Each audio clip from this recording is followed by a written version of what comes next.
Well, as I mentioned, it's one of those years where Hanukkah coincides with Christmas, so it's busy out there.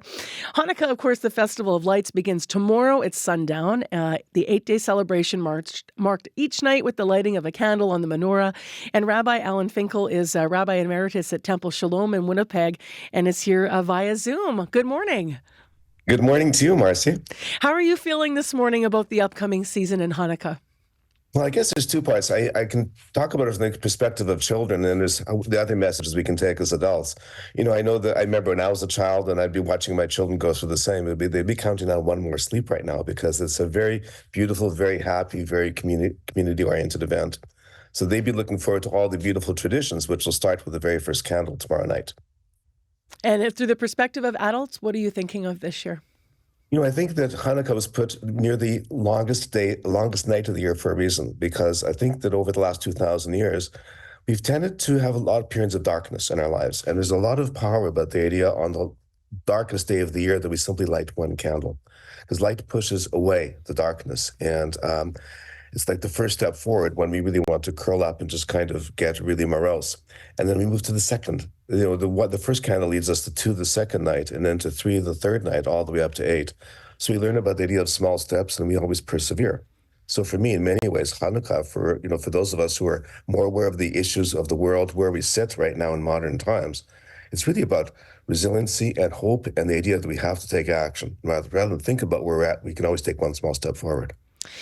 For those that may be listening, I just want to make sure everyone feels included that may be unfamiliar. What is the story of Hanukkah? Well, it's one of those classic Jewish stories about they tried to kill us, we won, we eat. And this story goes back to about 150 BCE, which you'd call BC. And the Greeks were trying to they were destroying all the sacrificial places of the Jews. They were just overwhelming us at that time. And a small group of the Maccabees pushed back by far away against the odds, and they simply won. And later on, the tradition created the idea of the fact that there was a miracle afterwards when they went back into the great temple. The place had been desecrated. They only found one small canister of oil. But the Christmas miracle, the Hanukkah miracle, as is described, would be that it took 8 days to prepare other oil, but that one small canister of oil in the oil candles managed to last for the 8 full days. What are some of the ways that Hanukkah has changed over the years when you think about even in our local Jewish community? Well, I think there's a couple of things. First of all, being so proximate to Christianity in a majority Christian world, the idea of gifts has probably become a little bit more prominent. We've always given small gifts, but it's only gone down generationally, parents to children, grandparents to children. So it's probably evolved a little bit because of all their friends getting Hanukkah gifts, Christmas gifts. We've started to give the idea of relatively small gifts. When you grew up, it would be just simply gold chocolate coins. But over time, it's become some small token gifts as well.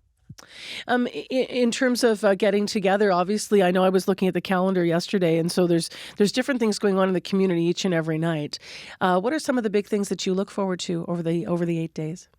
Well, there's always a community lighting at the Asper Jewish Community Center, this huge outdoor thing. It's always an honor to participate. They have different rabbis and other community people come in to take on one of the lightings every single night. And a large part of it is simply the gathering of families with each other. It's not quite like the Thanksgiving piece, but the idea of coming together, watching the joy in children as they play with dreidels. There's often big Hanukkah parties at the Jewish Community Center, as well as many synagogues where families get together and they just simply come together, enjoy a lot of crafts. Obviously, the lighting of the candles, latkes. It's always about the food. I was going to ask you about the latkes, Rabbi Finkel. Are you involved in making the latkes or just consuming the latkes? Not this year. Obviously, in my temple, we used to have this whole thing. We used to call it every Friday afternoon. We'd have this huge potluck as part of the Friday night service.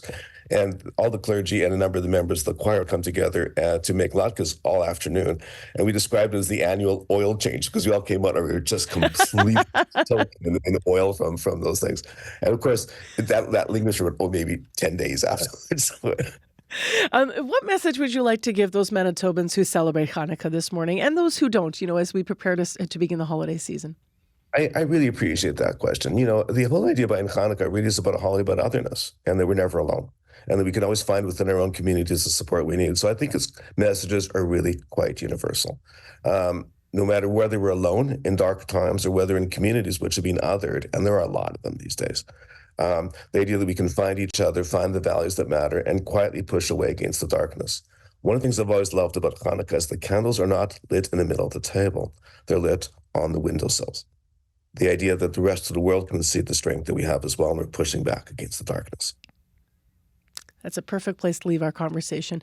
Happy Hanukkah as you move through the season, and thank you so much for being with us this Christmas Eve morning. It's a beautiful season. Happy holidays to everybody. Thank you so much. That is Rabbi Allan Finkel, Rabbi Emeritus at Temple Shalom, as we get connected to the various communities that are preparing to come together for this season.